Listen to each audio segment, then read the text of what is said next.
Welcome to It's Fate. I'm Morgan Barker.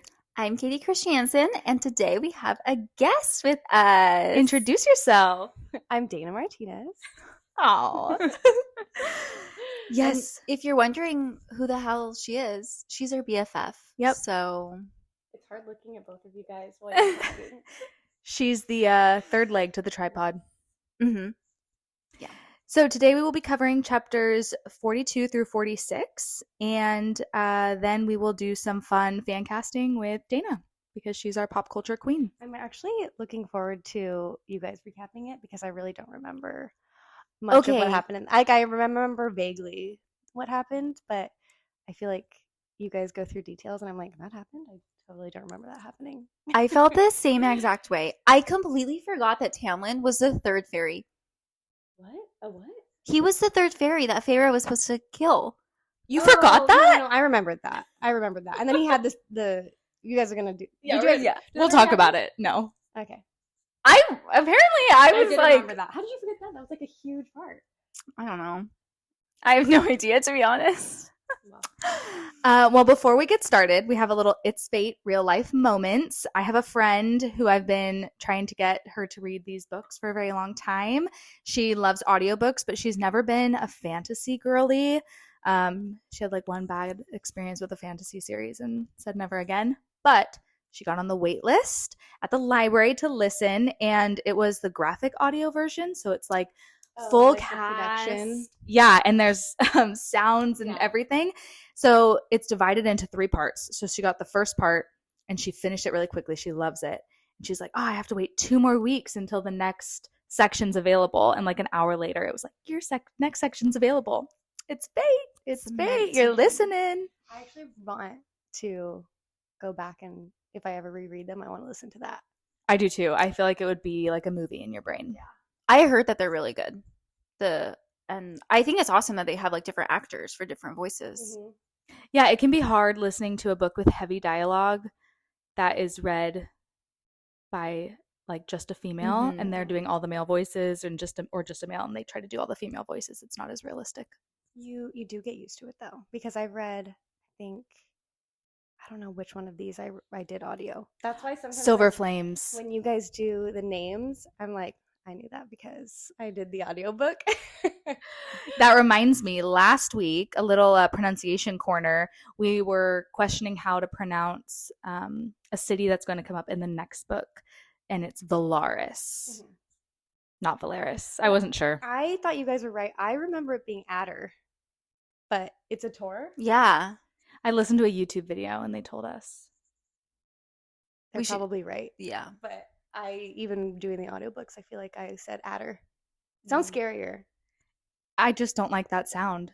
The D sound? Yeah, with the Yeah. And the I just don't like it. Don't like that word? No. Okay, so before we get started into our little recap, Dayna, tell us so you've read all 5 released ACOTAR books. Yes. What is your favorite? Oh shoot. Okay, I like what's after this one? Mist and Fury. I like Mist and Fury. Good choice. I like Mist and Fury. That's a fan favorite. Because I like seeing. I can do spoilers, or no? Oh, we like to say like spoiler alert if we're gonna do it, but yeah. Well, spoiler alert. I like seeing them fall in love. I'll just say them. Them. We don't know who them is. And in this book, A Court of Thorns and Roses, who is your favorite character? Lucian. Why? I was thinking about it. Tamlin's obviously not my favorite character. He's not it. He's just not my type of person. He's like a little scary and aggressive and moody. And then I like Feyre, but I feel like she kind of irritates me sometimes because she just puts herself in bad situations, and I like that she has her own mind, but sometimes she doesn't listen when she should, like for her own safety. But I feel like Lucian is nice, and I feel like all the decisions he's made, even if they're kind of wrong, I can see why he made those decisions. It's because he's obsessed with Tamlin. That's very true. Okay, cool. Well, we will get to know you a little bit more throughout our recap and at the end. So, Katie, do you want to start us off? Yeah, so chapter 42, we start off. It's another night under the mountain, and Farah is waiting to sink into her drunken oblivion when she feels Tamlin is right next to her. Dun dun dun. I know. He gestures for her to follow him, and they go into this like room. And as soon as they enter, he starts making out with her, and she's just so excited. They're making out.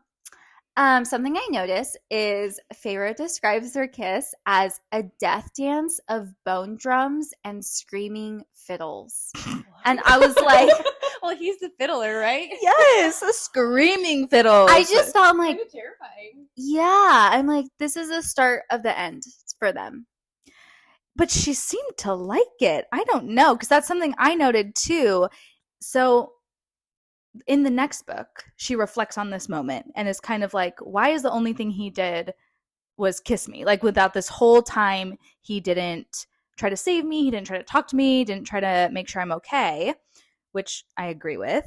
However, in this moment, she even says, like, words weren't necessary. I can't touch him fast enough.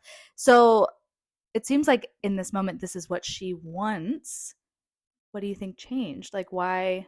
I don't know, maybe that's kind of talking about the future book, but it was just interesting to me. I feel like she probably was like in the heat of the moment and wasn't really thinking about the consequences. Yeah. What do you think, Dayna? I think the same thing. I feel like in the moment she was down for it, and then later on, it's like when anybody gets in a fight and later on they think, wait, that was kind of wrong. Like, why did he not fight for her the entire time, and the one time he's going to be sneaky is just so that he can like get some? Yeah. Really, though. That's when he's willing to risk it all.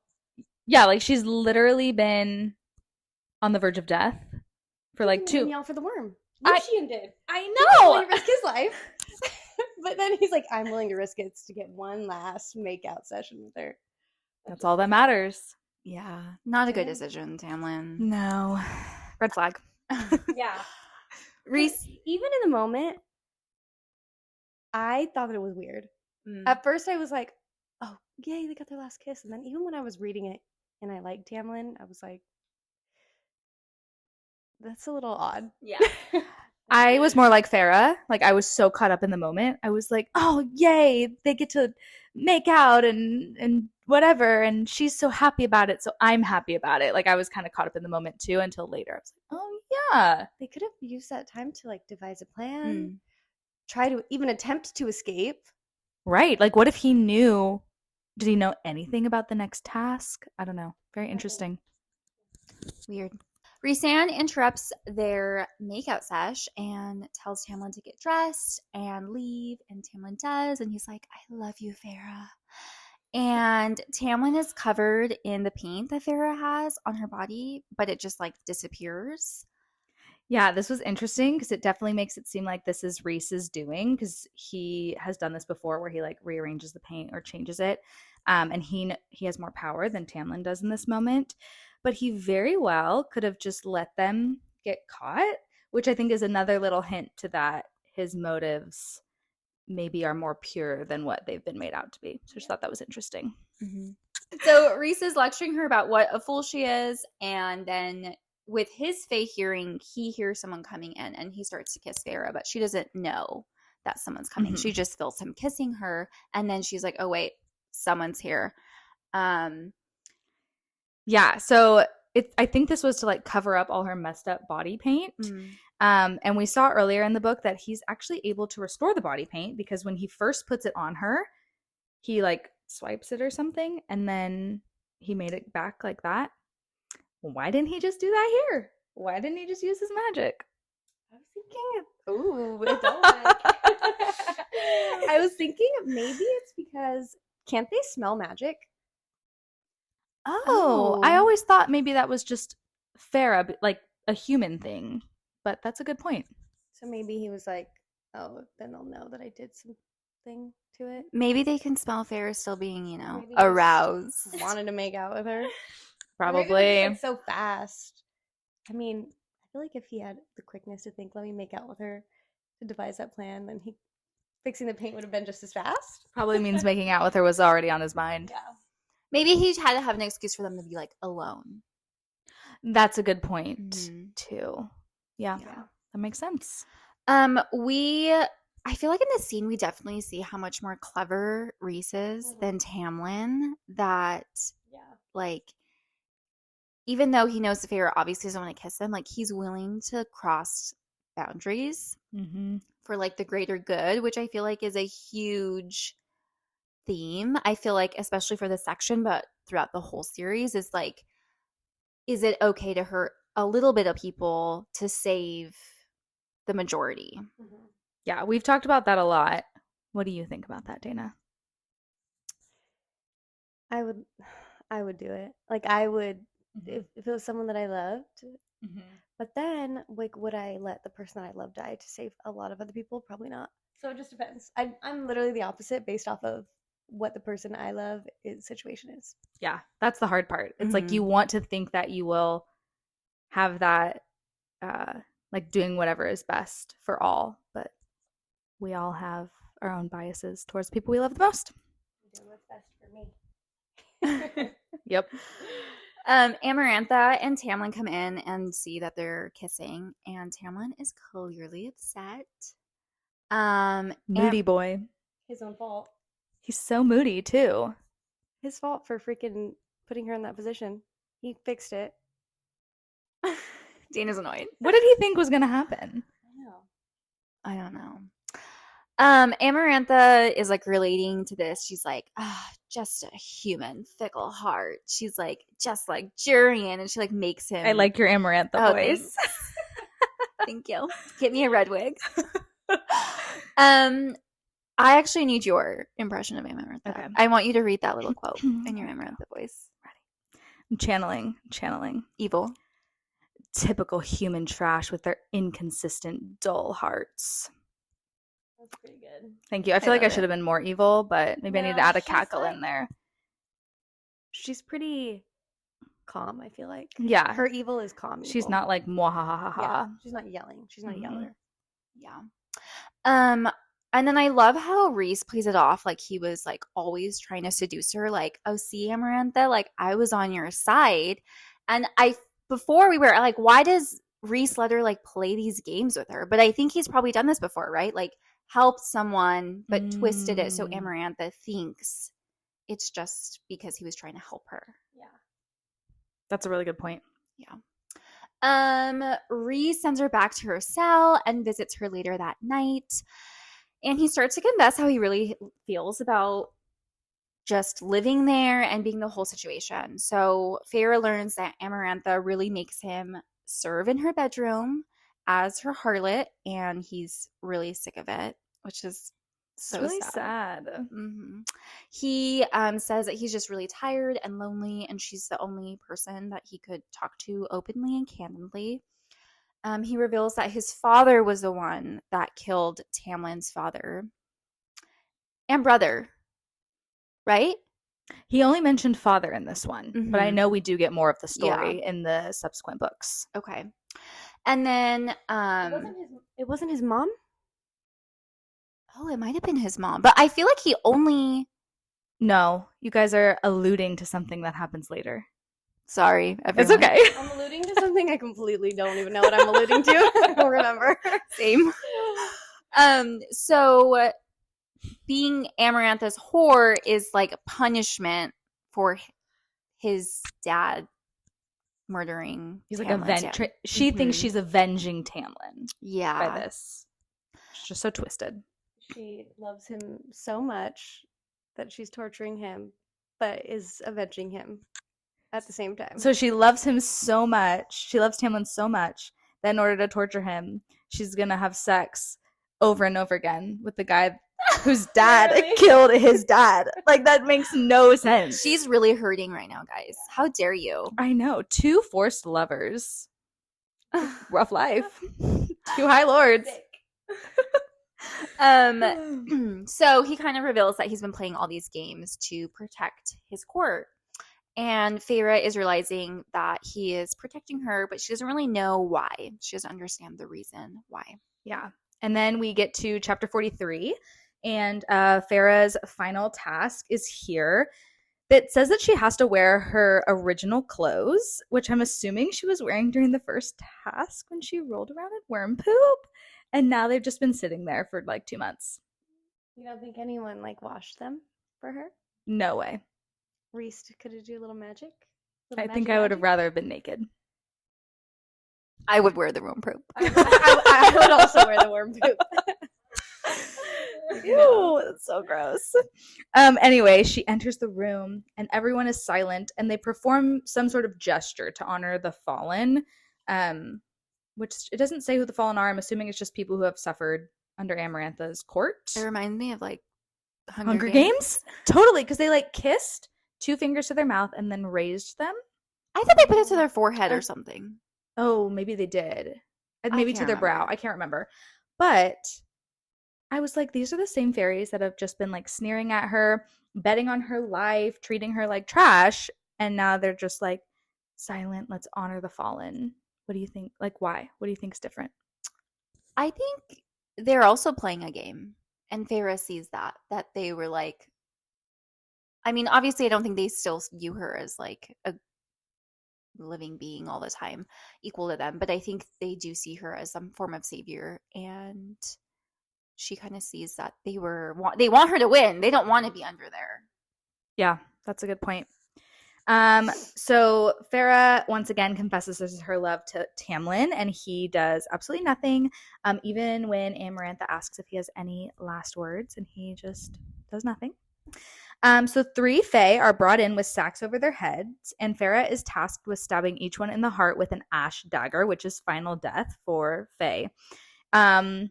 And there's like 1 dagger per person, and Farah is realizing that like Amarantha wants her to go through the process of grabbing the new dagger every time and like really feeling these kills. And yeah, so Farah debates with herself about whether it's worth killing 3 innocents for her own happiness and for the freedom of the entire realm and the human realm, even if it means damning her own soul. And we kind of talked about this earlier, but what do you guys think? Do you think these 3 lives are worth it for the freedom of everyone else? I don't think I could have done that. I don't think I could. I genuinely think I do not think, especially the first kid who was like begging for his life. The second girl, she kind of knew that it was for the greater good, and she's like, obviously I don't want to be murdered, but if it means freeing everyone, she kind of made Farah feel a little better. Yeah. But the first kid, and especially that they were kids, I don't think I could have done it. I know. It's hard because when I read it, I think it is worth it.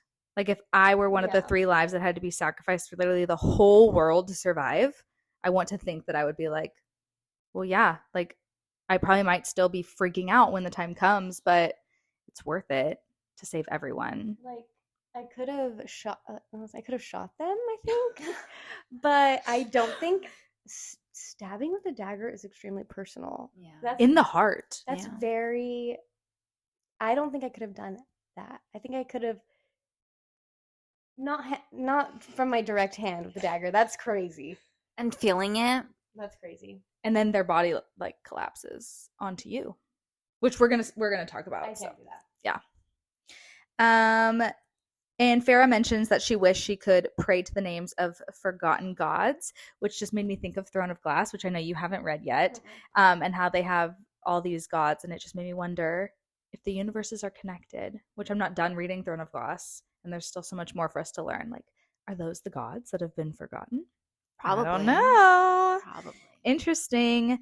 The first fairy that Farah is presented with killing is a young male with beautiful blue eyes that Farah says that she will never be able to paint because she's just obsessed with painting. And he's begging for his life. Someone in the crowd cries for him, and he continues to beg and cry not to kill him. Yeah. So when I was reading this, I thought like kind of not very empathetic, but like, come on, dude. Like if she saves you, everyone else is screwed. Yeah. But you're dead anyway. You're either dead this way or you're dead another way. Yeah. So I felt bad for him. I feel bad for him too. I would have been screaming for my life too. Even knowing, like, I would have been selfish. Like, when it came down to it, I don't think I could have been like the second girl. Well, Me it's not either. that she was just like, take me now. I felt like she was praying as like a coping, like I know it's coming. So I'm just going to pray so that I'm not screaming and begging. Because how could you not? If you know your life is about to end, how could you not? I feel like it's just an involuntary reaction to be like, no, please don't do this, even if you've agreed to it or know it's coming. So she feels Reese through the bond tell her to kill him, and she does. The second fairy is a female who is reciting the same prayer that Tamlin prayed over Stumpy Gumpy. This fairy seems to like embrace the sacrifice a little bit more, as if she knew what needed to be done. And once Farah kills her, she says that she will probably have to kill herself after this rather than face what she's done. So you're just really getting the gravity of this situation, which I appreciated, that the author didn't just like, it wasn't just like, okay, this is hard, boom, boom, boom. Like Farah's really processing how much this is going to affect her mentally, and how could it not? And the last fairy to be revealed is that it's Tamlin. While the Tamlin next to Amarantha was actually the Ator. Ator. What did we decide on? Ator. Okay. And Farah is now weighing everything. So she's like going through her mind, okay, if I kill Tamlin but save everyone else, or do I save him and enslave everyone and forfeit her own life? Like, how does her love play into this? What should she do? And then she remembers that Alice shared there was more to the curse that couldn't be revealed, and to listen to everything she had previously heard. And this is another moment where I'm just like, this main character, this is true in so many books, they have the best memory. Yeah. Like, how is she remembering every single detail? Is this normal? Am I the only one who can barely remember what I ate yesterday? I would literally forget everything. How did she remember that riddle? We talked about that too. Idea. Like, I would be like, I need that in writing so I can study it day and night. Like, okay, wait, I can't read, but can you do an audio recording for me? Can you use your magic to create an audio recording? Yeah. Because so that was interesting. And she just goes over everything in her mind and realizes that she was led into overhearing certain things to make her realize that Tamlin could not be killed because he has a heart of stone. Would you notice if someone didn't have a heartbeat? Absolutely not. I don't even think, like, putting my hand on someone's chest, like, you can't even feel a strong heartbeat sometimes. Right. And they only snuggled like once, like the night before she left, right? In the book, did she say at the end, like, oh yeah, I noticed he didn't have a heartbeat? Yeah. She said that? Oh my god, yeah, no way I would ever notice that. Yeah. Like, okay, you're the most observant person. You remember every single word everyone's ever said. No wonder you're surviving. Yeah. And she also realizes that Amarantha wouldn't want Tamlin to die if she truly loves him. So she plunges the dagger into his heart. What if she was wrong? That would suck. Oops, just killed him. Chapter 44, Amarantha doesn't let Feyre and the Spring Court go because their bargain did not specify the time that she would have to free them. Sneaky. Yep. I don't understand why she didn't specify that in her bargain. Like, I wouldn't have been thinking of a whole lot, but that would have been something on my mind to say, Yeah, well, and I remember... You have to let me free immediately. I remember after she made the bargain, she immediately thought that. She was like, oh, why did she specify that if I get the riddle, we're immediately free, but not with the other bargain? And then it was too late, so... Sucks to suck. Yeah. Amarantha's attacking Feyre, beating her up with her magic powers. Yeah. Reese then attacks Amarantha. And at this point, do you think he just feels like it's all over? Yeah, I think so. I think he's just like, this is the moment. Like, I either need to fight now or we're going to die. And I might die fighting, but at least I'm going to die fighting. I feel the same way. I think he's over it. Yeah. Yeah. Feyre gets tortured by her worst memories, which that remind me of Throne of Glass too. There's a monster that does that. Like, that's how he kills you, is by making you relive your most tortured, painful memories until you... Loki? Yeah. Is it like Loki? What part in Loki? Season 2? I think in I'm only on like episode 2. Don't they like make you relive bad memories? Am I totally wrong? I feel like that happened. I don't remember. Okay. but remember, We my got that memory one. sucks. So Mine too. That's why I was like, am I making this up? But this is just another plug for Throne of Glass, and you need to read it. It's very good. And then Feyre's not admitting that she doesn't love Tamlin. Amarantha's like trying to force her to say, If you don't love him, I'll let Yeah. you go. Yeah. Real talk though, like I might be like, you're right, I don't. Let me go. Like what would you do? That takes a lot of willpower. I think I also would. I think I'd be like, just kill me. What would have been the negative to her saying she doesn't love him? Because She's still getting killed. the bargain was done already. I right? think like it she was couldn't say, you know how like the original Mhm. thing was for her to say I love you. But it's already done. She was just battle of wills. Like she just didn't want to give in. I'd be like, yeah, I hate that guy. Literally get him away from me. Yuck. Right. I think it was just a battle of wills, like a pride thing. I won't do it because then everything else I've And- done is for nothing, and it's like, And that's another instance where I'm like, Feyre, just listen. Just do it. You do not have to be so hard-headed. I really doubt she would have stuck to her word and actually let them free. oh, I So don't maybe think that's so. why she wasn't thinking. Yeah, Maybe that's why she didn't do it anyway. yeah, that's a good point. Oh, it's my turn. Tamlin begs Amarantha to stop, which he's just begging this whole freaking book. He does nothing but beg. He's a very like pathetic man. Truly. Well, he finally speaks. Like, you couldn't have begged 2 months ago? Like, what? Yeah. You did nothing. And now he's like, I apologize for what I said to, I never pronounced the sister's name right. Clythia. Clythia. I'm so sorry for what I said forever ago. Are you just now apologizing? Like, why didn't you think to do that in the first place? He's not a smart man. He's not a smart man. Yeah, and do you think if he had apologized sooner, like hypothetical situation, if as soon as Amarantha started being like, I'm going to punish you for this, if he had apologized, do you think she would have changed her ways? I don't know, because she's so evil. The fact that she literally keeps Jurian's soul in her ring, but Jurian did something really bad. So, not that I think that the punishment fits the crime, but I think that if someone tortured my sister, I don't think I'd feel that bad about keeping their soul in my ring.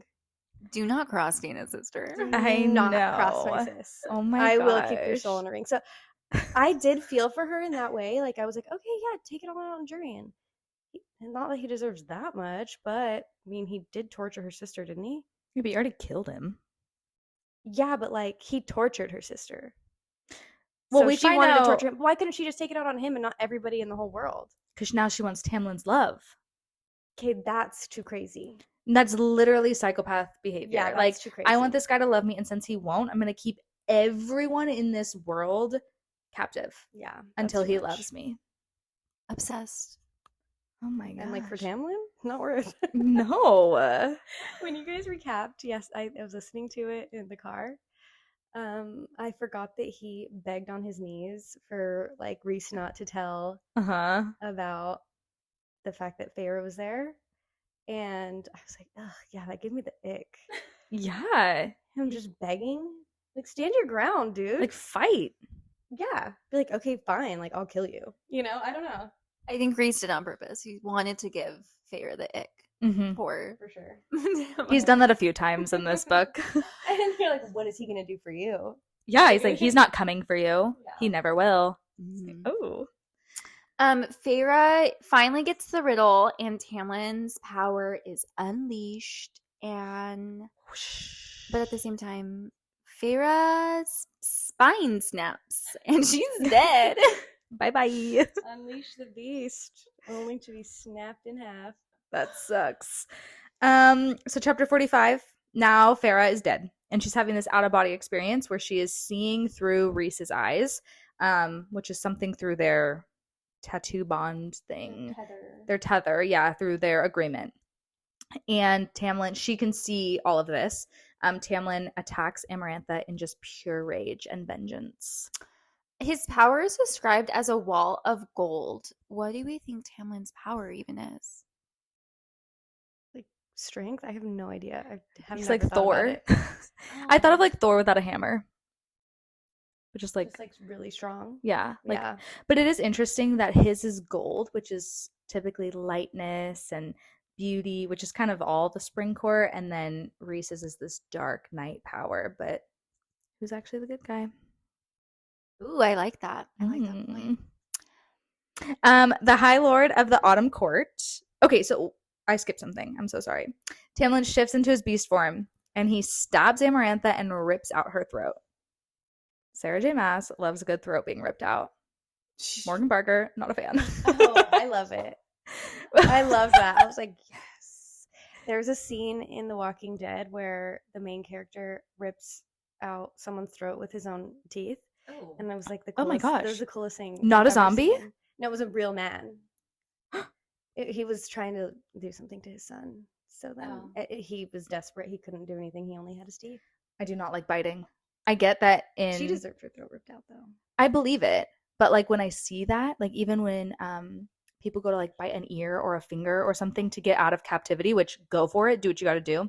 Hard for me to watch. Not a fan. Yeah, it is. That is gross. I don't want someone's flesh in my mouth. I don't want to see it, but I can read it.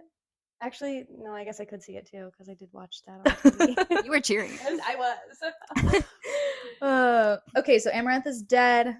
Farah is dead. And then all of a sudden, the High Lord of the Autumn Court walks forward with a little kernel of gold in his hand, and he offers that kernel of his power in order to give Farah life. And he says for what she gave. So, like, in payment for her sacrifice. I feel like this is so inconsistent with what we know of the High Lord of the Autumn Court.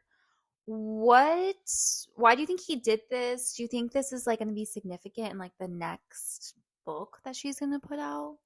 That's Lucian's dad, right? Yeah. But okay, But I thought he was spoiler like alert. jerk. Spoiler alert. Wasn't he the one that they were trying to hide this from in the next or whatever book when they find out that he was the one who was going to kill her if he found out that she took a drop of his power? I don't think they realized it was their power.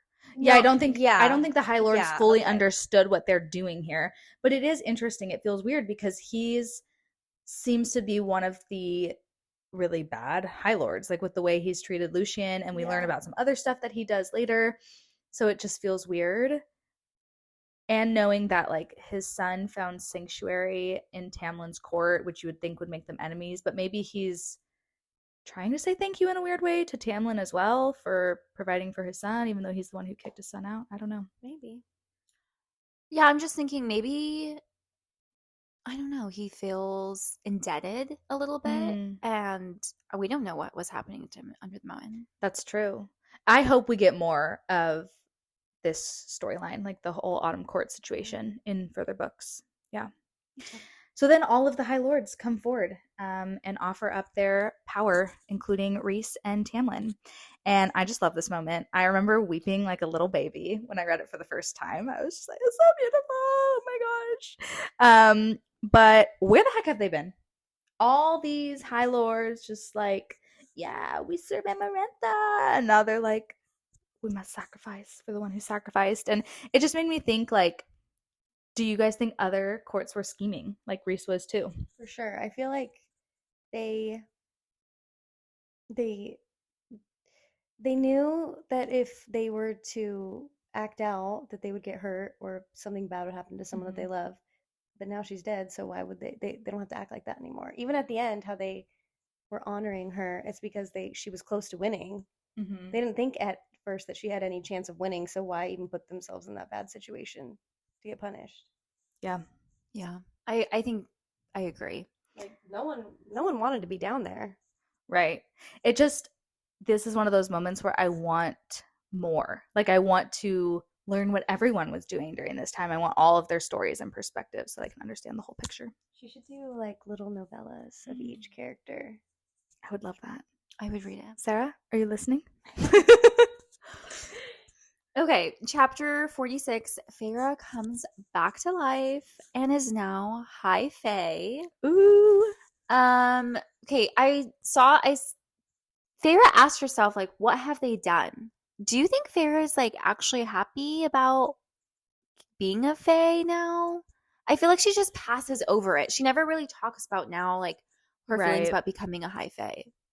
I feel like obviously she felt negatively about it if she said that, but I feel like she had better, kinder thoughts about Faye after a while. Obviously, she fell in love with one, so Mhm. why would shouldn't she feel happy that she gets to actually live a long life with Tamlin? I think a little bit of it is her realizing that now she has to deal with what she's done. Because I remember when she was dying, even though she was answering the riddle, there was a part of her that was like, well, I don't have to deal with this anymore. Like, I don't have to process the fact that I've murdered people. So I wonder if it's a little bit of that. Like, not just the, oh, I'm a high fae and processing that whole thing, but then also dealing with, oh, I'm alive. Yeah. And now I have to contend with everything I did. Yeah. The first thing she realizes is that now she has to deal with, again, murdering those two innocent fairies. Feyre sees Amaranth is dead and finally sees Tamlin without his mask. Okay, I'm noticing that she does not describe Tamlin in the same ways as she describes Reese. Whenever she describes Reese, she's like, beautiful, perfect, gorgeous. Tamlin, she's just like, she says, like, obviously he's nice looking. She's like, oh, he has a nice straight nose, but like, A nice straight nose. she's like, I'm like, girl, I don't think you like him that much. How would you describe the love of your life? Well, he has a nice straight nose. Yeah, I'm like, I don't think you think he's as hot as Reese. She said he's the most gorgeous man she's ever seen in her life. Could you imagine if you're like with your partner that you think you're gonna be with for like thousands of years and you find out that he was thinking that some other girl is the most beautiful being he's ever seen? No. He's like, you're cute. You have a cute nose. But she's beautiful. Yeah. No way. No. After Feyre becomes High Fae, all the Spring Court embrace her and they kneel and they thank Tamlin and Feyre. Do you think the praise for Tamlin is warranted? Absolutely freaking not. What did he do? He ripped her throat out at the very end. Yeah, I guess you could give him like a little high five for that, but you should be bowing down to Feyre. Yeah. That's your high lady.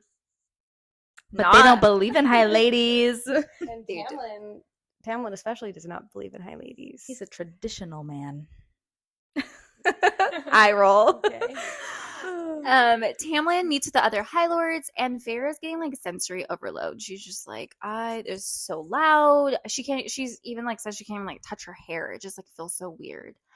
How do we feel about Tamlin meeting with the High Lords before really checking in with her? I don't even remember that. I think this is just another moment of him not getting the full picture. And I think something I'm realizing is that while he has good qualities, as we saw throughout the book, and he does some things that are selfless, overall, he is a little, like, he has tunnel vision, I feel like. Like, he is so focused on one thing. Like, even in the beginning, when it was like, oh, I need to find somebody to fall in love with, he sent all of his men out to die. Like, he didn't think, oh, could there be another way? Could I have a conversation with Amarantha? Like, he never stepped out of like that one goal. And I feel like that's how he was when he took Farrah to the little room. He was like, I just need to kiss her and I'm not going to check on anything else. And same with this. He's just like, we did it, celebrate, without thinking, oh, she just went through something super traumatic. Maybe I should see if she's okay. Yeah. Feyre is really struggling with murdering the fairies that she did, and she tells Tamlin, I don't want to talk about it. And she doesn't want to talk about that. She doesn't want to talk about her bargain with Reese because he kind of like flinches at her tattoo. Yeah. And then they make some love. Some love. I feel like this is a theme with them. Like, they don't talk about their feelings. I feel like they're just like physically attracted to each other, but they don't actually have this like deep emotional connection. I feel like it's been like that since the beginning too. Well, and they fall in love extremely fast. And we talked about in another episode, once she realizes that Tamlin was her savior in some capacity, it's like, that's what she fell in love with. The idea of him saving her and her family from a worse life. But do they even really know each other? I don't know. I don't think they do. Yeah. Okay. I imagine after just dying and then being resurrected in a whole new body. Lovemaking would not be on my mind. Absolutely not. I feel like if Tamlin tried to come at me, I'd be like, are you joking? I would literally be like, I need at least 48 hours I need a bath. I'd be like, can I figure this was out it right first? when they got home? They weren't even home. They're still under the mountain. Are you joking? I'd be like, get me out of this mountain, first off. I'd be like, let's meet somewhere else. Let's all get out of this mountain first, and then deal with whatever we're dealing with second. Yeah. I don't remember that being under the mountain. That's wild. I know. I was kind of shocked. And I mean, Farrah seemed fine by it too. And I get the whole idea of like reunited lovers, but no. Too fast. Too fast. Did she even get to take a shower? I can't remember. I hope so, because she was wearing her worm poop clothes. Tamlin doesn't care. I think she had his blood on him, so maybe he liked it. He probably did. Oh. Farrah is woken up by a tug On the bond. of the bond by Reese. And then so she follows it. She goes up to this balcony. And Reese tells Farrah that he didn't want her to die alone, which I feel like he knows Farrah so much. I know, because this is the same reason that Farrah gave to Tamlin when he asked why she stayed with Stumpy Gumpy, and it's because she didn't want him to die alone. I just think it's cute that they both said the same thing. Yeah. He asks her how she feels about being high fae. At least somebody did. Seriously. Okay, what do you think Farrah means about her being like, yeah, I'm immortal, but I have a mortal heart, like a human heart? She says that throughout the book, and I'm like, what do you think she really means by that? What? I'm immortal, but I have a mortal heart? Yeah, so when she's talking... She's human. She was born human, probably. And I think she means like humans are more compassionate. Yeah. I think she still thinks like that. She's more sensitive. Like a fae would not have done what she did to save everybody, but a human did. And even Reese kind of says, I hope you keep your mortal heart. Like, keep yourself pure, kind of. And maybe that she has a mortal heart and she can't get over the bad things she did as easily as the other people can. That's true. And you process that more. Yeah. I think it's interesting that with the fae, I feel like sometimes they take death so lightly. And I would think if you like thought you were going to live like basically forever, right? They lived for like who knows how long, that they would take death like a very serious thing. But I feel like it has the opposite effect. And for Farrah, she's like, yeah, I have like what, maybe, I mean, she was poor and stuff. She was like, maybe I have like 50, 60 years. And I feel like that really affected her. Yeah. And I think even with the fae being able to live for so long, not just that, but they also have healers and they have magic. And so it's like, oh, I'm mortally wounded. This should kill me, but someone's just going to heal me, so I'll be fine. So who cares if I'm reckless and dumb? Yeah. Reese finally like looks into Farrah's eyes and he gives her a sniff. And he has this pure look of shock on his face and he just like stumbles and like disappears. Okay. So obviously we all know why he did that because we've read all the books. Yeah. But without giving any spoilers here, when you first read the book, do you remember what you thought was happening? I want to say that I thought what happened, but I don't think. I think later on, even before I started reading the second book, I realized what was happening. Okay. But I remember my mom reads these books. Love it. After I had already read the second book or whatever, when they figure out why he did that, she knew right when that happened, and she told me, "Oh, I bet it's this." And then I realized that I did not. You did not. No, so I did not see it. Yeah, I didn't see it either. I feel like sometimes I just like start reading and I have like no like. I don't really think actually processing what's happening. No, like if I don't want to figure it out, like with the riddle, I'm like, she'll tell me the answer at the end. Yeah, I don't think I really thought about it at all. I remember thinking, so I didn't get it right, but you know how he kind of disappears, which we later know he's winnowing, I believe. He's like stepping into darkness and disappearing. I thought I didn't catch the sniffing thing. I thought he was like, he looked at her in shock because as he was disappearing, he saw something bad happening, like in between the worlds or in between the places he was going to. So I was like, ooh, something bad is happening, and that's going to play into the second book. which I wasn't right. But I mean, bad stuff still happens. But At least you had thoughts. I had really- no thoughts. Yeah, I'm really bad at guessing stuff, so I tend to not try to think ahead because I'm usually wrong. at least you know, right? Okay. Tamlin and Feyre return to the Spring Court and they see Alice and her nephews. I think it's so sweet. I know. That they like hear them laughing and stuff. Yeah. And Farah talks about fate here and how at the beginning of the book, she's like, I don't believe in fate. I don't believe in gods. I don't pray, like all these different things. And she talks for like a paragraph, like, this was fate. Like, it was fate that brought me to the Spring Court, fate that brought me under the mountain, fate that got me through it, and fate that now brought me here. And I just, little shout out to fate. It's fate. Here it is. And now she's home. Yes. Okay, we're going to do a book rating now. Mm-hmm. Morgan, do you want to explain your little... Yes. So book rating, after each book that we recap, we will rate them. And it's out of 5 stars. So 1 star would be that you didn't like it. 2 stars would be that you won't reread. You probably wouldn't recommend, but you know it wasn't a bad book. 3 stars would be a good book, would recommend. 4 stars is a great book from beginning to end, but maybe you would make some changes. 5 stars is the creme de la creme. You wouldn't change a thing. So what do you rate this book, Dayna?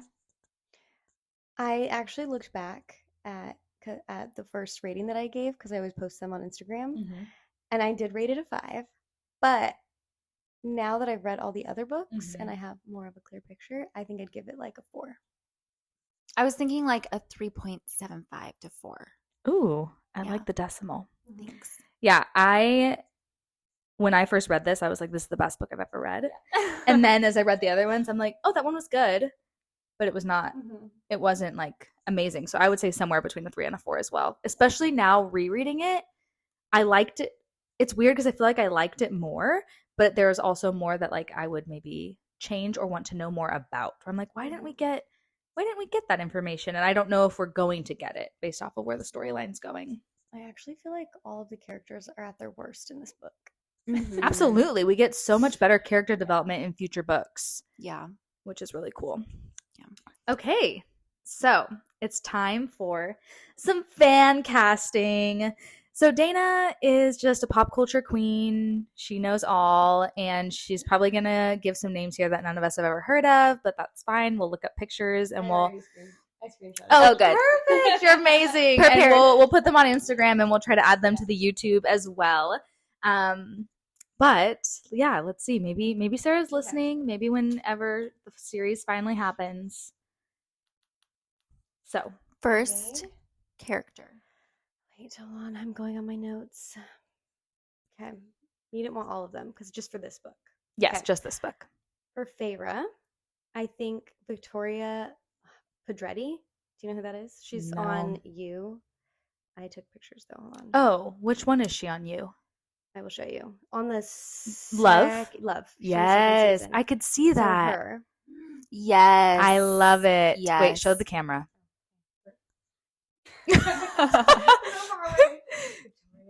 There you go. There you go. Okay. And then for Nesta, I think either her name's Ella Purnell, and she is on Yellow Jackets. I feel like this could be Nesta. Yeah. Oh, I agree. Even just like her facial expression right there. However, I do have a second Nesta. However, Oh. she's only 21, so I think she would be a better with the age ranges of everyone because she's kind of young for the guys that I've casted. But I also can see this girl, Emily Lind. She's on Gossip Girl. Gossip Girl. But look at her little braid. That's how Nesta wears her hair, right? No, that's so true. I could totally see her. I do not like the Gossip Girl remake, but I like her. Yeah, she's very beautiful. And then for Elaine, her name's Willa Fitzgerald. She was on the show Scream, and she's also on that new show. I forgot what The Fall of the House of Usher, and I got reminded of her. But this is her. She's perfect. She's like so sweet looking. Her voice is so sweet looking too, and her Yeah. mannerisms are so sweet looking. She just looks so natural. yes, I love it. She's perfect for Elaine. And she already has high fade cheekbones. She does. There you go. And then for who am I doing now? Amarantha, Sophie yes. Turner. Yes. Yes. Sophie Turner. Yes, of course. Oh She my would God, but be look at these so photos. good. Is that not Amarantha? Oh, that's perfect. I love A her. lot of people like want her to be Nesta, but I feel like she's more more No. Amarantha. No. She looks like she could be like evil. She really Yeah. does. She gives off evil vibes. Yeah, and she's so tall and like strong looking. I just feel like she Mhm. could play her. Tamlin, I am choosing. He's hard, but I'm choosing Liam Hemsworth Okay. I think that's a good Tamlin. because I feel like he could be blonde. Yeah. Where I did screenshot. He's well known. He could definitely be a Tamlin. I don't think I need. I think everyone knows who Liam Hemsworth He's is. playing The Witcher now that Henry Cavill And is because not. I think Henry Cavill Reese. would. No. I think Henry Cavill would be Cassian. Tamlin Oh. because in that show he has long blonde hair. I just want Henry Cavill to be a character that I love. Yeah, but now Because I love Henry Cavill. Liam Hemsworth is taking over, so it's like, oh, he's like the younger one. So. Yeah. For Lucian, I was thinking Will Poulter. I don't know who that is. You will know who he is when I show you a picture of him. He's on that funny movie. The eyebrow guy. Yes, but he's like hot now. Yeah, he's a good looking Oh, yeah. Yeah, he's always been. I feel like he's always been kind of cute, guy. but now everyone thinks he's hot. Well, so. he's cute, but in a non-traditional way. Yes, and he has a little bit of red in his hair. Yeah. So I feel like that would be really good for Lucian. I think he could pull off a red. Mm-hmm. And a copper eye. Mhm. Or a fake for eye. sure. And he's very sweet, so I feel like I would feel bad for him because I love Lucian. Yeah. We know. And then It's your fave. then last is just Reese, right? Mm-hmm. He's uncastable. He's too hot. I think Henry Cavill would, or Ben Barnes. Do you guys know who Ben Barnes is? Yes. No. He would be good. Because he's younger. I was thinking, okay, that guy, I don't know what his name is. He's like a model that everybody thinks online would be a good casting don't for know. him. I know exactly who you're talking about. I don't know his name. I mean, he's don't. perfect. He's so stunning. But I was also thinking, I forgot what his name is, but the guy on Bridgerton, the first season, the main guy. Oh, I love him. His name's Reggie. Reggae. Reggie. I think it's Reggie. Yes. Okay, he has I like could see him cheekbones, doing Reese, and actually. he could totally have like Reese's voice. And he could be evil. Like he can play He can off. pull off the the evil. evil You're side. right. I can see it. But his is hard. But let me show you him with the hair. I also think he looks older now. Okay. I don't know. I don't like Reese the hair is- on him. Yeah, Reese is hard. to I'd rather him cast. just I not don't have the know. hair and still be Reese. Yeah, 'Cause that hair was not my jam. yeah. And I need Reese to be my jam. I just don't know. That person that everybody on TikTok wants, I think that's never heard him speak. Don't know if he can act, but he I looks. don't even know who you're talking exactly- about, but I gotta find him. No, you do. You've sent me a video before. Okay. I don't remember. It's like the Bat Boys casting, and it's like all those hot men. But I don't know. They who say they we are. just need hot men. Yeah. What more could a girl ask for? They can learn how to act later. Yeah, exactly. They're side characters, okay? Yeah. It's fine. It's fine. Okay, so let's do a little MFK. You want to come up with 3, and then I'll come up with 3? Yeah. My options? Yeah. No. No. We're gonna pick 3. For Katie you. will pick 3, and then I'll pick 3. Yeah, but from this list. Yeah. Okay. Okay. You go first, and then I'll think about it. Okay. My options. You Mhm. have. Okay. I'm going to do Lucian, Mr. Archeron, and Tamlin. Lucian, Mr. Archeron, and Tamlin. Okay, Mr. Archeron dead. Lucian married. Tamlin F. He's apparently really good at that because that's all Farrah ever wants to do with it. Oh, that made me think of a question. How do you feel about the claws? Tamlin's claws. Do I like them? Yeah, like during sex. I don't think that. I think that's getting in the way. I agree. I'd be afraid. Me too. They pop out at the wrong time. I know, and like what? I don't know. It just Yeah, I really scares don't me. like that. Nope. Claws or talons? Because Reese Claws. has talons. Talons? That's bigger claws, right? When he has them on his toes. That's disgusting. How do you know that? Did it say? says in the book. I didn't know that. He has toe talons. That is sick. But Reese is way better at controlling his Yeah. talon. I just want to control. gag just thinking about it. Same. Okay, Morgan. Okay, I'm ready. Okay. Amarantha, the King of Hybern, and the Worm. I feel like you're putting me in a tough spot here because That's how the am I doing point. anything with that worm? You can kill it. I'm gonna kill the worm. Amarantha, wait, who's the other one? The King of Hybern.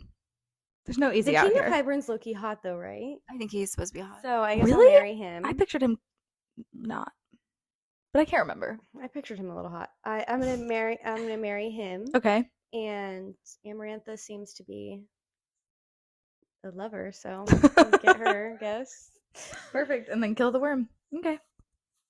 Awesome. Please, is anybody gonna do anything else with the worm? Absolutely not. Absolutely not. Someone might. Yeah. What would you guys do? Out of those three? Yeah. I might marry Amarantha. I don't know. Amarantha would be a loyal wife.